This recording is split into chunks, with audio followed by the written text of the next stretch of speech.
সুপ্রিয় শিক্ষার্থীরা, কেমন আছো সবাই? আলহামদুলিল্লাহ অনেক ভালো আছি। সায়েন্স শিক্ষা পরিবার কর্তৃক আয়োজিত অনলাইন শিক্ষা কার্যক্রমে তোমাদের সবাইকে স্বাগতম। আজকে আমরা সেন্টেন্স নিয়ে আলোচনা করব, তাহলে চলো শুরু করি। দেখো, সেন্টেন্সের বাংলা হচ্ছে বাক্য। ওকে, সংজ্ঞাটি হচ্ছে কতগুলো অর্থপূর্ণ ওয়ার্ড বা শব্দ পাশাপাশি বসে সুশৃঙ্খলভাবে বসে যদি মনের ভাব সম্পূর্ণরূপে প্রকাশ করে তবে তাকে সেন্টেন্স বলা হবে। আবারও খেয়াল করো, কতগুলো অর্থপূর্ণ ওয়ার্ড বা শব্দ পাশাপাশি সুশৃঙ্খলভাবে বসে যদি মনের ভাব সম্পূর্ণরূপে প্রকাশ করে তবে তাকে সেন্টেন্স বা বাক্য বলে।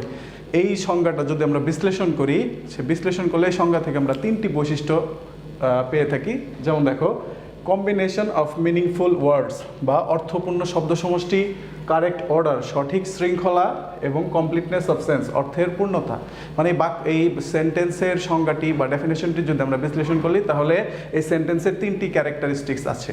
সেটি হচ্ছে combination of meaningful words, correct order, completeness of sense. এই তিনটি ক্যারেক্টারিস্টিক্স যদি কোনো বাক্য পূর্ণ করে তাহলেই সেটি সেন্টেন্স বা বাক্য হবে, অন্যথায় হবে না। খেয়াল করো, নিচের উদাহরণটির দিকে আমরা যদি তাকাই, দেখো হি গোজ টু স্কুল।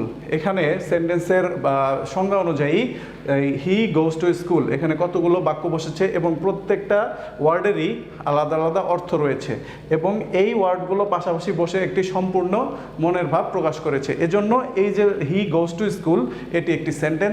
অপরপক্ষে গোজ হি টু স্কুল, যদিও এইখানে অনেকগুলো অর্থপূর্ণ শব্দ রয়েছে, তারা পাশাপাশি বসছে কিন্তু মনের ভাব সম্পূর্ণরূপে প্রকাশ করতে ব্যর্থ হয়েছে।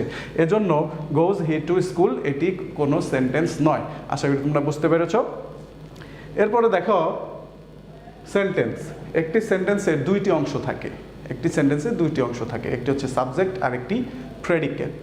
সাবজেক্ট অর্থ হচ্ছে উদ্দেশ্য আর প্রেডিকেট অর্থ হচ্ছে বিধেয়। আমরা এই সাবজেক্ট এবং প্রেডিকেট যে আলাদা টপিকস আছে সেই টপিক্সে এ সম্পর্কে আরও বিস্তারিত ধারণা লাভ করব।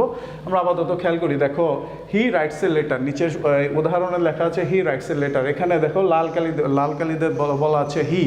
এই হি হচ্ছে এখানে সাবজেক্ট, এখানে সাবজেক্ট, আর বাকি যে অংশটুকু আছে রাইটস এ লেটার এটি হচ্ছে প্রেডিকেট। অনুরূপভাবে রহিম কেম হোম লাস্ট নাইট, এখানে রহিম হচ্ছে subject, came home last night এটি হচ্ছে প্রেডিকেট। এর কারণ হলো সাবজেক্ট হচ্ছে উদ্দেশ্য, মানে যাকে উদ্দেশ্য করে সেন্টেন্সটি লেখা হয়েছে বলা হয়েছে তিনিই হবেন সাবজেক্ট, আর সাবজেক্ট সম্পর্কে যাই কিছু বলা হয় সেটি হচ্ছে কি প্রেডিকেট। এখানে হি হচ্ছে subject, rights a letter predicate. অনুরূপভাবে রহিম হচ্ছে subject, came home last night এটি হচ্ছে প্রেডিকেট। আমরা এই সাবজেক্ট প্রেডিকেট অংশে বিস্তারিত এই সম্পর্কে আলোচনা করব। এরপরে দেখো, সেন্টেন্সকে দুটি ভিত্তিতে ভাগ করা যায়। একটি হচ্ছে অর্থের ভিত্তিতে অ্যাকর্ডিং টু মিনিং, আরেকটি হচ্ছে গঠনের ভিত্তিতে অ্যাকর্ডিং টু স্ট্রাকচার। তাহলে আমরা শিখলাম যে সেন্টেন্সের দুটি অংশ, একটা হচ্ছে সাবজেক্ট আর একটি প্রেডিকেট, এবং এই সেন্টেন্সকে বা বাক্যকে দুইটি ভিত্তিতে ভাগ করা যায়। একটি হচ্ছে অর্থের ভিত্তিতে, আরেকটি গঠনের ভিত্তিতে। এখন দেখো, অর্থের ভিত্তিতে যে সেন্টেন্সকে আবার আরও 5টি ভাগে ভাগ করা যায়।